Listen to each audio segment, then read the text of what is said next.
ॐ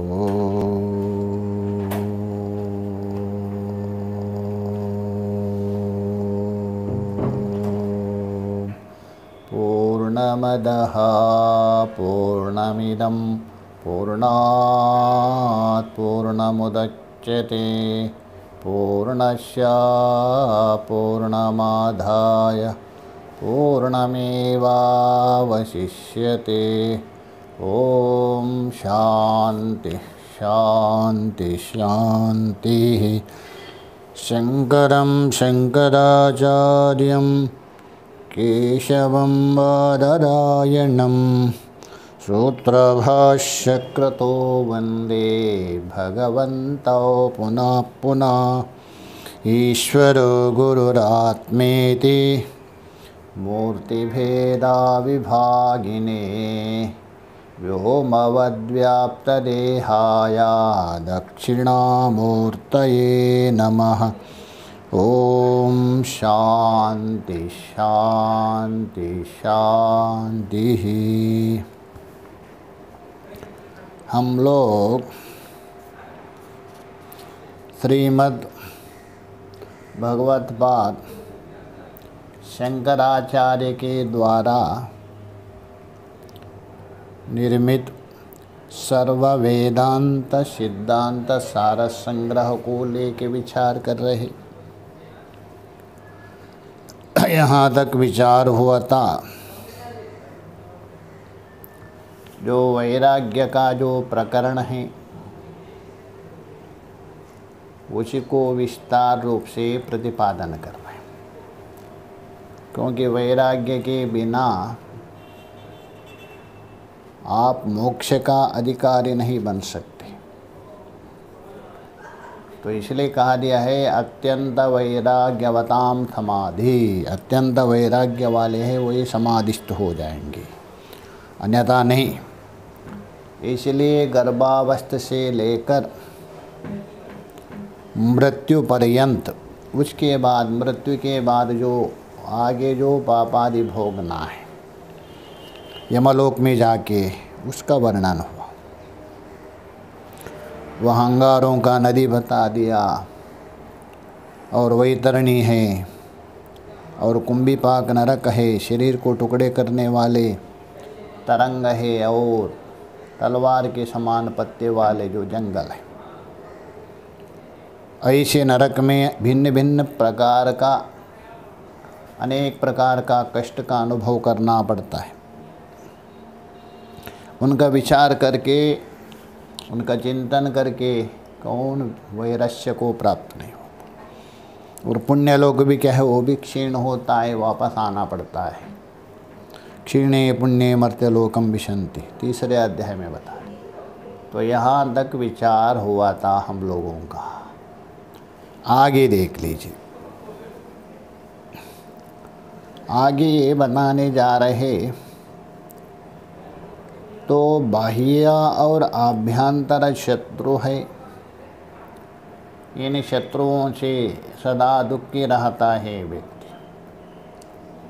कोई ऐसा व्यक्ति नहीं है जिनके कोई भी शत्रु ना हो, जिसके बाहर के शत्रु ना हो, आभ्यंतर के शत्रु, आभ्यंतर के ना हो बाह्य रहते। हाँ, आभ्यंतर यदि ना हो तो ज्ञानी हो जाएगा, वो अलग बात है। इसलिए हम बताने जा रहे आगे के श्लोक में।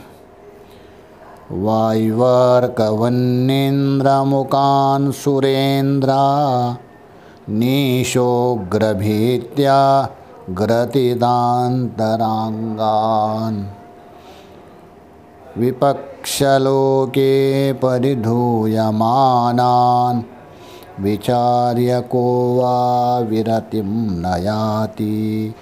वायुवार्कवन्नेन्द्रमुकान् सुरेन्द्रा नीशोग्रभीत्या ग्रथितान्तराङ्गान् विपक्षलोकै परिधूयमानान् विचार्य को वा विरतिं न याति।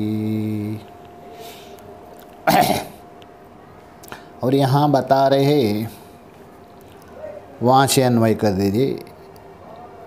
ईशः उग्रभीत्या, ईशा ईशा मतलब सबको शासन करने वाले, सबको नियमन करने वाले, नियामक।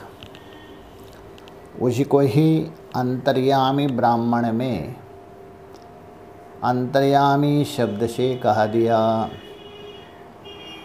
आध्यात्मिक, अधिदैविक और अधिभौतिक तीनों में रहते हुए तीनों को नियमन करता है, इसलिए वो अंतर्यामी। बस इतना ही अंतर है, इतना ही भेद है अंतर्यामी और ईश्वर को पंचदशिकार ने स्पष्ट किया है।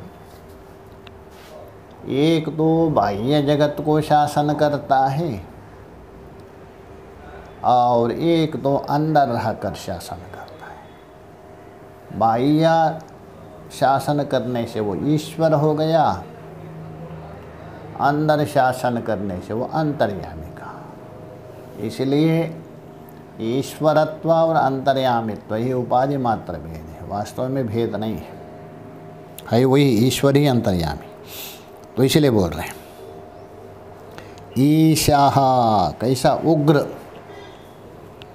अत्यंत उग्र, मतलब यहाँ वो उग्र नहीं लेना। ईश्वर तो शांतम शिवम अद्वैतम मन्यते का, उग्र कैसा होगा वो? या उग्र का मतलब है महान। जो ईशः उग्रः, ये उग्र का विशेषण लगा दीजिए भीति के साथ, ईश्वर का नहीं। ऐसा जो परमेश्वर है उग्र भीत्या, भीति में भी उग्र, भयंकर भीति, छोटी मोटी नहीं, उस परमात्मा के महान भय से ग्रथितः, ग्रथिता बोल तो गुते हुए है। कौन? अंतरांगान, अंतरांग बोल दो जिसके हृदय, क्योंकि हमारे अंग है, एक बाह्य अंग है, एक आभ्यंतर अंग है। बाह्य अंगों के साथ तादात्म्य होने से काम कर रहे हैं, इसलिए बाह्य इंद्रिय कहा दिया, और अंदर रहकर काम करने से वो अंतरांग अंतर इंद्रिय हो गया। तो यह अंतरांग मतलब हृदय, तो अर्थ हो गया जिसके हृदय, जिसका अंतःकरण, हृदय मतलब अंतःकरण परमेश्वर के महान भय से गुते हुए हैं। क्यों ऐसा? क्योंकि गीता में बता दिया है ईश्वरा सर्वभूतानां वृद्धि से अर्जुन तिष्ठति भ्रामयन् सर्वभूतानि यंत्रारूढ़ानि माया, ये बता दिया ना। इसलिए सभी के हृदय में बैठा है और वहीं सभी के हृदय में बैठ करके शासन करता। इसलिए हम बता रहे हैं जिसके हृदय परमेश्वर के महान भय से गुते हैं, क्योंकि केवल हृदय मात्र ने सारा जगत उस परमात्मा के भय से चलता है। कठोपनिषद में देखिए, भयादस्याग्नि तपति, सबको जलाने वाली अग्नि उसके भय से ही क्या तपती है, जलाती है और प्रकाशित करते हैं उसके सत्ता से। भय का मतलब उसके सत्ता से। कभी अग्नि शीतल नहीं होगी, कभी अग्नि व्यतिक्रमण नहीं कर सकते, उसके भय है। भयात तपति सूर्याः, सूर्य भी के निरंतर इतना गर्मी प्रदान कर रहे, उनको कितनी गर्मी होगी, उसके भय से तप रहे। भयाद इंद्रस्य, इंद्रदेव भी उनके भय के कारण निरंतर वर्षा करवाता है, सब ये करता है, शासन चलाता है। वायुष्या, निरंतर हवा देखी बहाती है, एक मिनट में रुकती नहीं है उसके भय से। मृत्युर्धावति पंचमः, पांचवी जो मृत्यु है, पांचवी बोलते हैं इनके अपेक्षा अग्नि, सूर्य, चंद्रमा, ये चार हो गए, इनके अपेक्षा पांचवी मृत्यु है। यमराज निरंतर काम करता है, इसलिए उसी के वजह से सब हो रहा है। और तैतरीय में देखिए, भीषादस्माद् वाता पवते, भीषो विशोदेति सूर्यः विशास्मादग्निश्च इंद्रश्च मृत्युर्धावति पंचमा इति। वही शब्द है। इसके भय से वातः पवते, निरंतर हवा बहा रही। विशोदेति सूर्य, उसके भय से सूर्य उदय होता है, कभी होता है कभी नहीं, किंतु मनुष्य आलस्य कर सकते। कभी गुरु ने कहा अरे सुबह उठो 4-5 बजे उठेंगे, एक दिन दूसरे दिन उठाएंगे वही 8-10 बजे, बस वही काम। स्वामी जी आज गुरु जी आज संडे है, रविवार है, क्या करे। अरे रविवार हो तो रवि, उसको आपको क्या, ऐसा है। किंतु सूर्य कभी ऐसा नहीं करता है, भगवान से बोलते चलो आज हमारी छुट्टी दे दो, आज हम उदय नहीं होंगे, नहीं, नियम है वो। विषादस्मादग्निश्च और इंद्रश्च, अग्नि और इंद्र अपने अपने कार्य करते भय से। मृत्युर्धावति पंचम, पांचवी जो मृत्यु तैतरी में बताए, इसी को यहाँ बता रहे। उस परमात्मा के महान भय से, जिसके हृदय में भय से गुते हैं, इसलिए सभी अपने अपने कार्य करते, एक मनुष्य भी। और केवल इतना ही नहीं, और बता रहे विपक्ष लोके परिधूयमानान, शत्रुपक्ष के लोगों से, विपक्ष मतलब शत्रुपक्ष।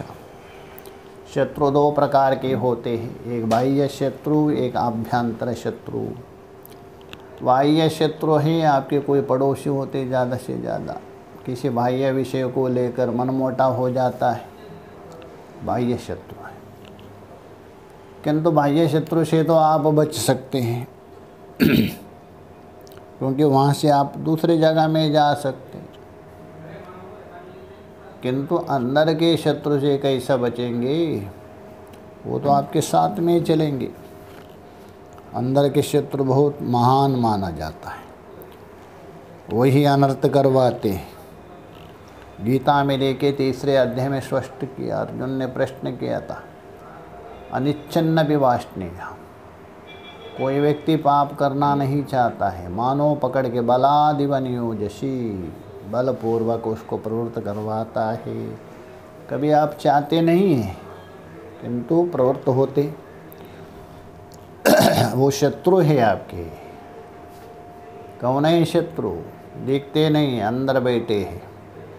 भगवान ने कहा दिया वहाँ, काम येषा क्रोध येषा रजोगुण समुद्भवा, रजोगुण से उत्पन्न हुए काम क्रोध आदि उपलक्षण सारे लेना, ये जो है आपको प्रवृत्त करवाते हैं काम क्रोध। और कैसे वो महाशनु, बहुत खाने वाले, अग्नि के समान अनला है।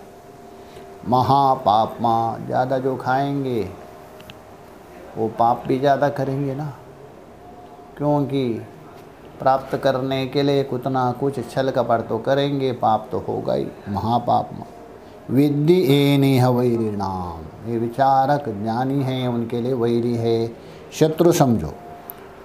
क्योंकि उससे जो आपका विवेक बुद्धि है, विचार बुद्धि है, आवृत हो जाता है, विचार कुंठित होता है, विचार में रुकावट डालते। इसलिए वह नित्य वैरी है, नित्य शत्रु है। बाहर के शत्रु तो नित्य नहीं है, ये सदा शत्रु है, आपके महान शत्रु है। इसलिए वहीं बताए गीता में, आवृतम ज्ञानमेतेन ज्ञानिनो नित्य वैरिणाम, अर्थात आवृतम ज्ञानम एतेन ज्ञानम आवृतम, ये शत्रु है ज्ञान को आवृत करते, बाह्य शत्रु नहीं करते। ये आपके संपत्ति है अथवा कुछ हड़प लेंगे बाह्य वस्तु, अंदर का जो है ना आपके पास खजाना, ज्ञान रत्न है, उसमें कोई वो आपत्ति नहीं कर सकते।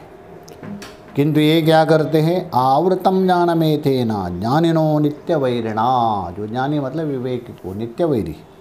इसलिए यहाँ बता रहे विपक्ष लोके परिधूयमाना, शत्रु पक्ष से, शत्रु लोगों से चारों ओर से दुख पा रहे, बाह्य हो अथवा आभ्यंतर, दोनों लेना। ऐसे कौन? वायु, अर्का, वन्नी, इंद्र, मुकान, सुरेंद्र, चारों ओर से दुख पा रहे ऐसे वायु है, सूर्य है, अर्क बोल दो सूर्य, और अग्नि है, वायु, अर्क, वन्नी, इंद्र है, प्रमुख बोल दो और प्रमुख देवताओं का, इनसे भी आपको परेशान हो रहे, सारे इनसे त्रस्त। ये हो गया अधिदैविक दुख,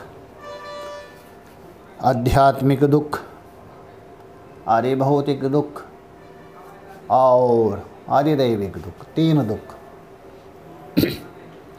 तो आध्यात्मिक हो गया शरीर और इंद्रियों को लेकर इनसे अंदर होने वाला दुख, राग द्वेष आदि।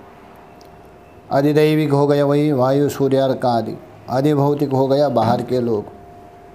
तो ऐसा जो दुख है उन लोगों को देखकर विचार करके कौन पुरुष वैराग्य को प्राप्त नहीं होगा? अवश्य वो विचार करेंगे यहाँ कहाँ सुख है। अधिभौतिक दुख से भी मैं त्रस्त हूँ, अधिदैविक से भी परेशान हूँ, आध्यात्मिक से तो है ही हूँ। इसलिए इनसे छुटकारा पाना चाहिए, इनसे निवृत्त होना चाहिए। इसलिए विचार करते करते वैराग्य को प्राप्त कौन नहीं होगा? तो अवश्य होगा, ये बता दें। उसके बाद आगे कहेंगे उपासना करके आपको जो प्राप्त होगा, ब्रह्मलोक तक भी क्यों ना हो, वो सुख भी स्थायी नहीं है, उसमें भी अंतर है। इसलिए जहाँ तारतम्यत्व है सुख का, वो आत्यंतिक दुख निवृत्ति रो परमानंद प्राप्ति नहीं है। तो इसलिए ये जो सुख है ब्रह्मलोक पर्यंत भी, उसका भी विचार करके उसमें भी वैराग्य होनी चाहिए, परावैराग्य। यही बताने जा रहे थे। श्रुत्या निरुक्तं सुखतारतम्यं ब्रह्मान्तमारभ्य महेशम् औपाधिकं तत्तु न वास्तवं चेदालोच्यको वा विरतिं न याति। श्रुत्या निरुक्तं सुखतारतम्यं ब्रह्मान्तमारभ्य महेशम् औपाधिकं तत्तु न वास्तवं चेदालोच्यको वा विरतिं न याति। श्रुत्या निरुक्तम, श्रुति के द्वारा कहा गया है। भगवती जो श्रुति है, श्रुति का मतलब है श्रूयते इति श्रुति। अच्छा, जो सुना जाता है ये श्रुति है। अच्छा, कोई भी किसी भी वचन सुनेंगे वो श्रुति होगी? ऐसा नहीं। परंपराया, गुरु परंपराया अनादि जो वेद राशि है उसको सुना जाता है कर्ण परंपरा से, और अध्ययन करते हैं, इसलिए उसको श्रुति कहा दिया था वेद। क्योंकि पहले गुरु सुनाते थे, शिष्य लोग उसको कंठ करके ग्रहण करते थे, वो भी अपने शिष्य को, ये परंपरा चलता था, इसलिए श्रुति नाम पड़ाया था वेद। इसलिए श्रुत्या मतलब श्रुति से, वेद से। तो वेद से, यहाँ श्रुत्या है सप्तमी अर्थ में कर दीजिए। श्रुति में कहा है निरुक्तम, श्रुति के द्वारा कहा दिया तो श्रुति में कहा दिया। लाक्षणिक सप्तमी कर दीजिए, श्रुति में कहा था, और श्रुति के द्वारा प्रतिपादित है। क्या प्रतिपादित किया श्रुति के द्वारा? ब्रह्म सुख तारतम्यम, सुख के जो तारतम्यता है, तारतम्यता का मतलब है भेदभाव। श्रुति में जो भेद है यही तारतम्य। एक होता है बिल्कुल समान, उसमें कोई अंतर नहीं, और जहाँ भेद होता है वो तारतम्य, अतः अंतर। ये जो श्रुति के द्वारा सुख का तारतम्य बता दिया, भेद बता दिया। देखिए सुख भी विचार करने पर मुख्यतः दो प्रकार का, एक स्वरूपात्मक सुख है, उसको ही छांदोग्य उपनिषद में 7वें अध्याय में सुखम वै भूमः ये कहा दिया। क्या? सुखम वै भूमः, जो भूम तत्व है वही सुख है, वही आत्म सुख है, उसमें कोई तारतम्यता नहीं होगा, उसमें कोई अंतर नहीं होगा, वो है स्वरूप सुख है। बाकी जो सुख है वैषयिक सुख है, विषयों से मिलने वाला जो भी हो विषय, चाहे तो ब्रह्म विषयक हो अथवा सत्वगुण प्रदान होकर हो, रजोगुण तमोगुण, ये वैषयिक सुख है। तो वैषयिक सुख में सबसे श्रेष्ठ माना है ब्रह्मलोक का सुख, क्योंकि ब्रह्मा भी विषय है ना। जो सूक्ष्म शरीर है समष्टि उसका भी मान ही, उसको लेकर बोल रहा है, उपाधि हटाकर नहीं, उपाधि विशिष्ट को लेकर। तो भी वहाँ उपाधि बड़ी ही विषय, इसलिए वैषयिक सुख ही है एक प्रकार से। और जो वैषयिक सुख को भी 3 प्रकार बताया, सात्विक, राजसिक, तामसिक। 18वें अध्याय में सुखम त्विदानी शृणु में भरतर्षभः, वहाँ सुन लीजिए, गीता में बता दिया है। 18वें अध्याय में 3 प्रकार का, सात्विक सुख, राजसिक सुख, तामसिक सुख है, तो वैषयिक है। तो वैषयिक सुख में तो तारतम्य रहेगा, उपाधि। वैषयिक मतलब औपाधिक सुख, जैसे सात्विक उपाधि हो आपका सुख भी सात्विक जैसे रहेगा, राजसिक उपाधि हो राजसिक, तामसिक उपाधि हो तो तामसिक रहेगा। सुख में कोई अंतर नहीं, उपाधि को लेकर उनमें भेदभाव किया। जैसा मान लीजिए आप, जैसा चश्मा पहनेंगे वैसा आपको दिखेंगे, अथवा बिजली है जिसमें डालते लाल में हो तो लाल दिखेंगी, हरी पीली दिखती, वैसा। इसलिए सुख का तारतम्यम, वह सुख का तारतम्य है, भेदभाव बता दिया। कैसा, कहाँ से? ब्रह्मांतमारभ्य, ब्रह्म से लेकर मही महेशम, मही बोल तो भूमंडल पृथ्वी महाराज है अतः साम्राट, वहाँ तक। यद्यपि वहाँ मानुषानंद से प्रारंभ किया है, क्योंकि स एको मानुषानंद, युवा आशिष्टा बलिष्ठा दृढ़िष्ठा करके तैतरीय उपनिषद के आनंदवल्ली में बता दिया, बृहदारण्यक में भी बता दिया। ये मानुषानंद से लेकर ब्रह्मानंद तक बता, किंतु यहाँ भगवान भाष्यकार जी ऊपर से नीचे तक कहा रहे। मतलब ब्रह्म से मतलब हिरण्यगर्भ से लेकर संपूर्ण पृथ्वी का अधिपति चक्रवर्ती सम्राट है, उसका सुख तक ये तारतम्य है, भेदभाव है, अंतर है इसमें, इन सुखों में अंतर है, तारतम्यत्वाधिकारी, ब्रह्मांतरा तारतम्य। देखिए वहाँ तैतरीय में भी है, बृहदारण्यक में भी। स एको मानुषानंद, वो एक मानुषानंद है, और ये मनुष्यानंद नहीं, युवा हो, आशिष्ट हो, बलवान हो, सर्वशास्त्रज्ञ हो, संपूर्ण पृथ्वी उसके पास हो और भोग करने में समर्थ हो, वही एक मानुषानंद। और वो 100 मानुषानंद है, उसके आगे बढ़ते बढ़ते बढ़ते अंतिम में ते ये शतम प्रजापतेरानंद स एको ब्रह्मणानंद। उसके बाद जो प्रजापति मतलब विराट, देवताओं के आनंद से, बृहस्पति के आनंद से 100 गुणा अधिक है ब्रह्म का आनंद। 100 बृहस्पति का, एक ब्रह्मा मतलब हाँ विराट का आनंद है। ऐसा 100 विराट का आनंद का बराबर एक हिरण्यगर्भ का आनंद है। प्रजापति बोल तो विराट, वहाँ तक बता दिया। तो ये हम बता रहे ब्रह्मांतरमारभ्य मही, मही बोल तो पृथ्वी, महेशम उसका महेश अधिपति, वहाँ तक।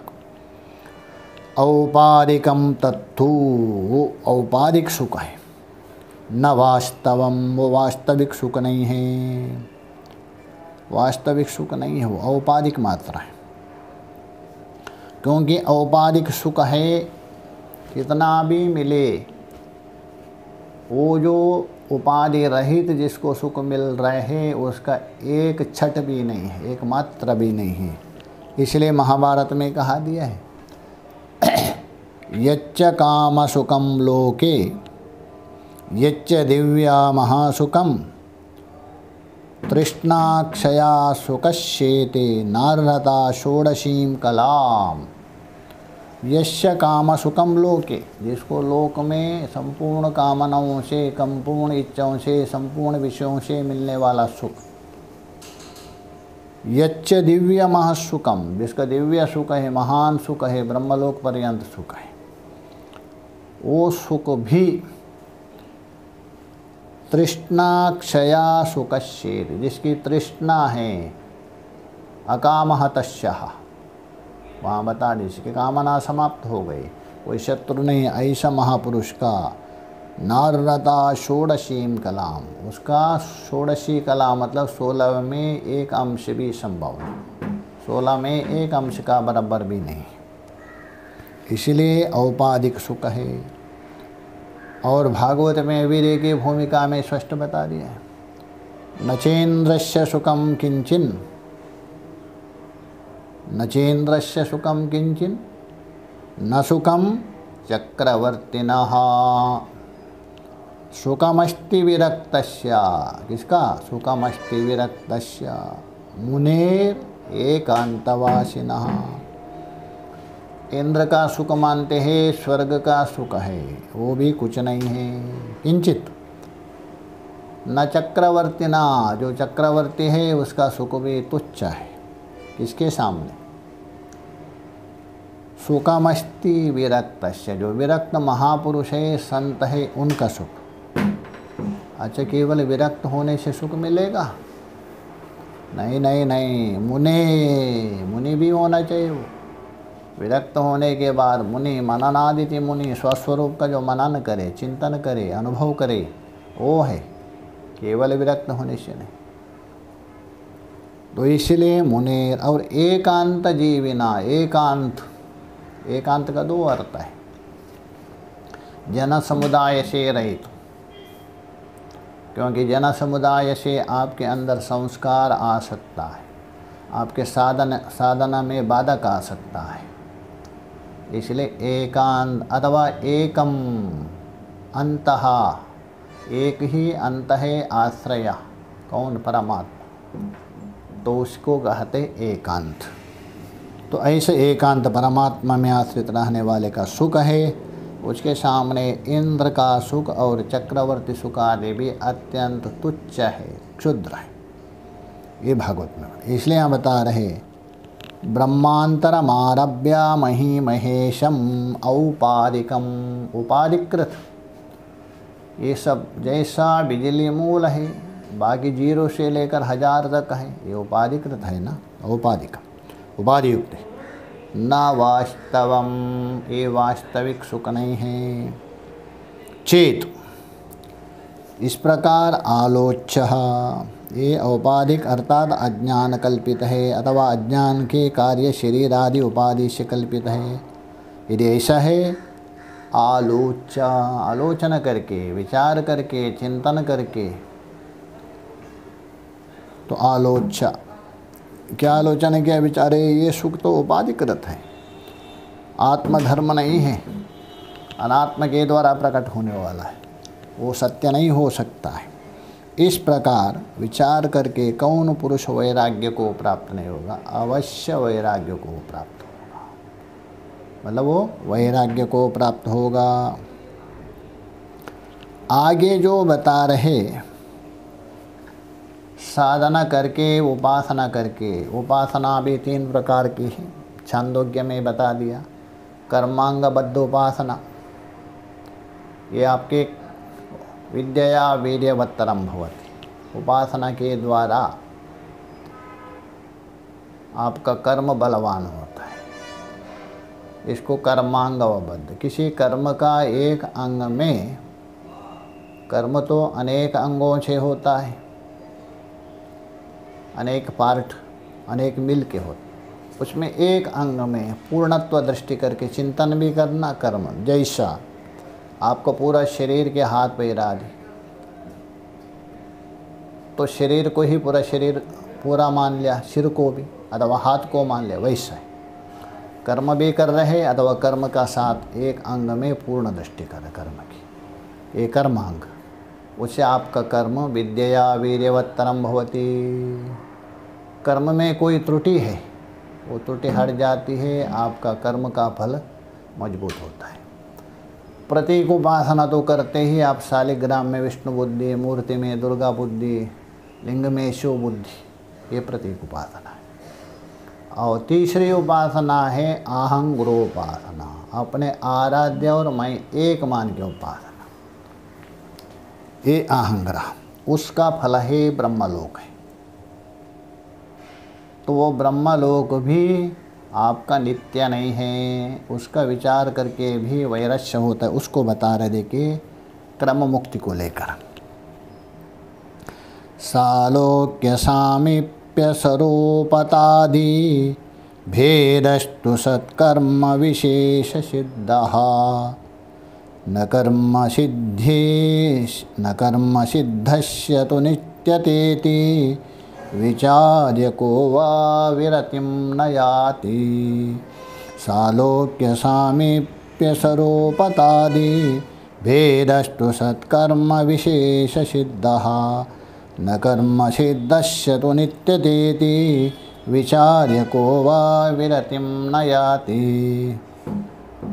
सालोक्य, सालोक्य बोल तो अपने इष्ट देव के लोक में निवास करना, एक क्रम मुक्ति है। उपासक अपने उपासना के बल के द्वारा शरीर त्यागने के बाद अपना इष्ट देव के लोक में जाता है, वहाँ निवास करता है। तो समान लोक में निवास करना ये सालोक्य कहते हैं। तो इष्ट देव का लोक में निवास करना ये सालोक्य।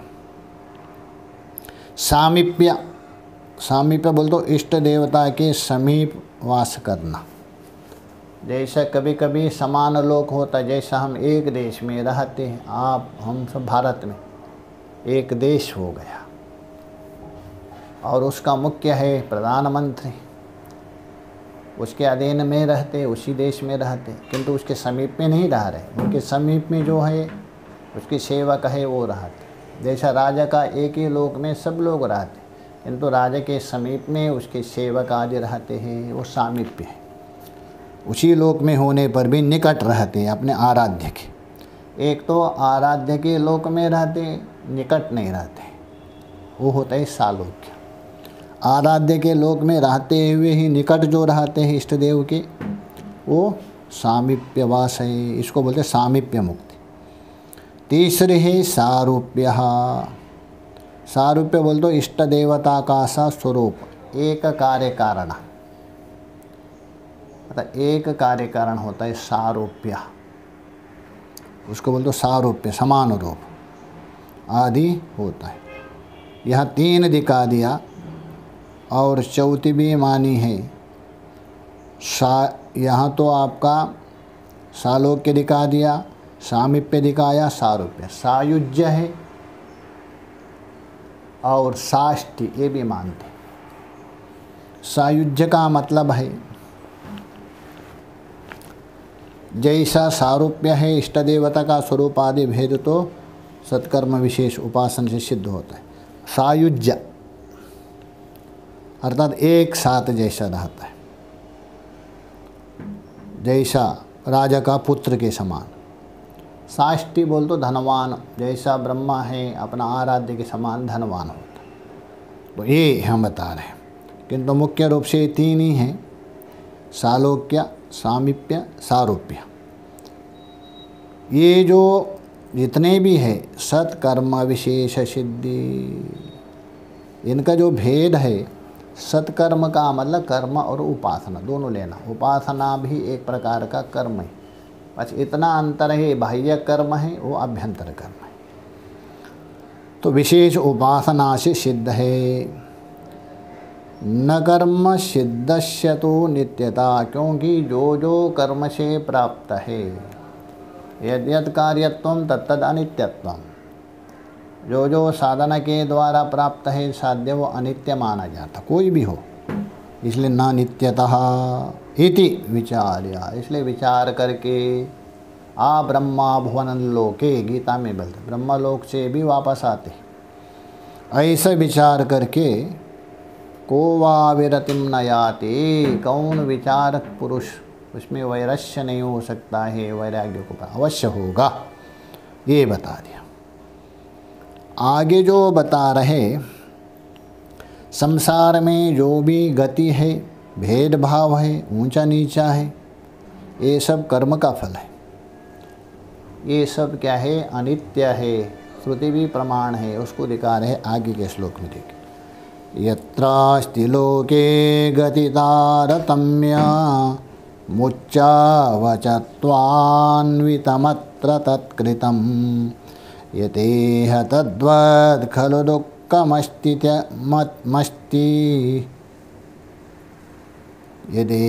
यतेह तद्वद् खलु दुःखमस्ति त्यालोचको वा विरतिं न याति।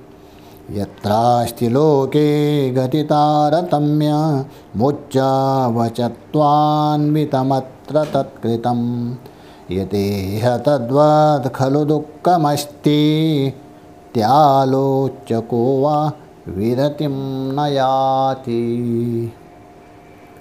लोके अतः संसार में, गति तारतम्य, संसार में जहाँ गति गमनागमन स्थान विशेष, इनमें तारतम्य है, भेदभाव।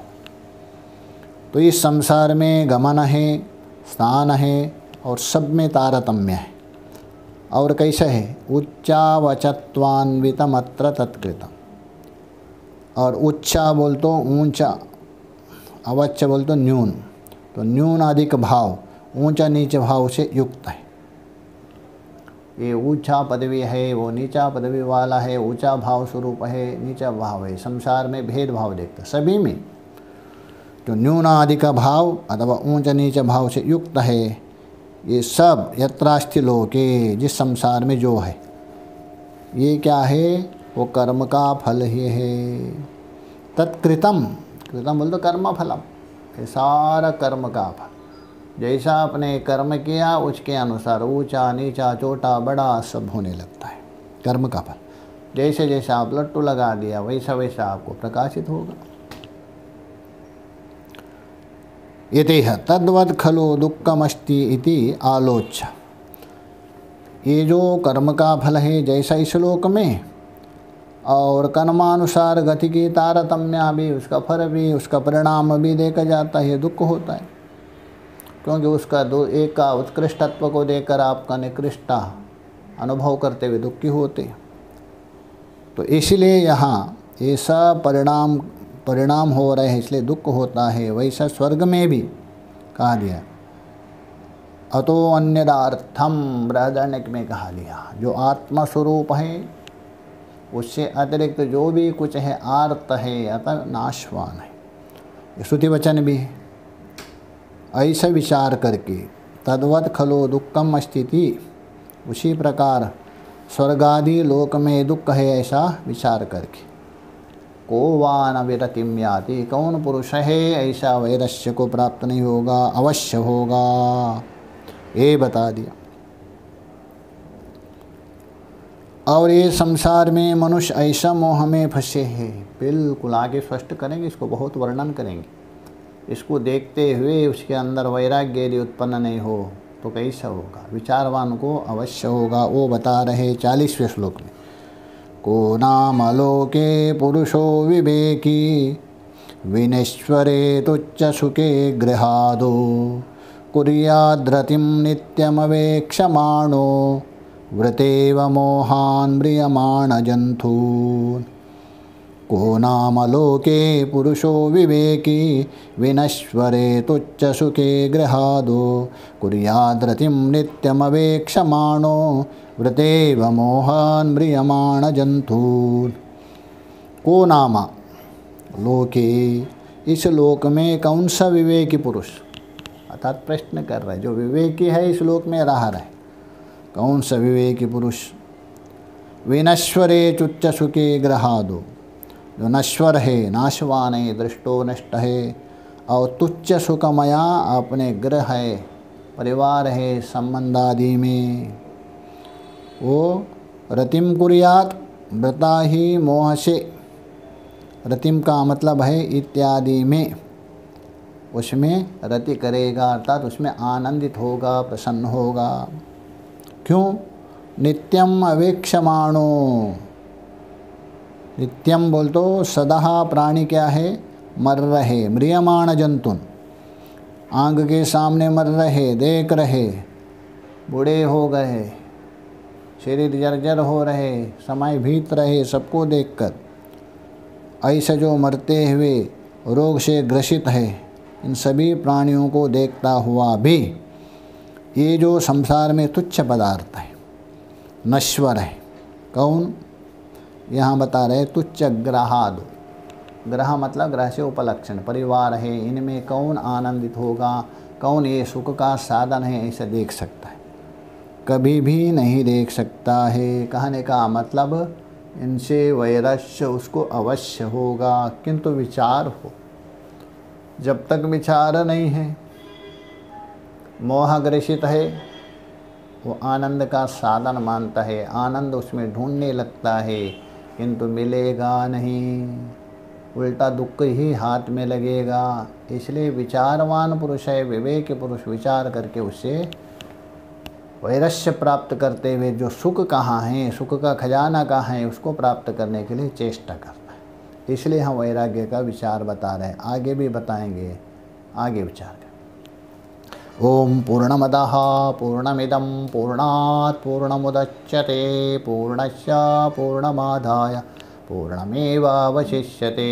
ओम शांति शांति शांति। शंकरं शंकराचार्यं केशवं बादरायणं सूत्रभाष्यकृतो वन्दे भगवन्तौ पुनः पुनः। ईश्वरो गुरुरात्मेति मूर्तिभेदविभागिने व्योमवद्व्याप्तदेहाय दक्षिणामूर्तये नमः। ओम शांति शांति शांति।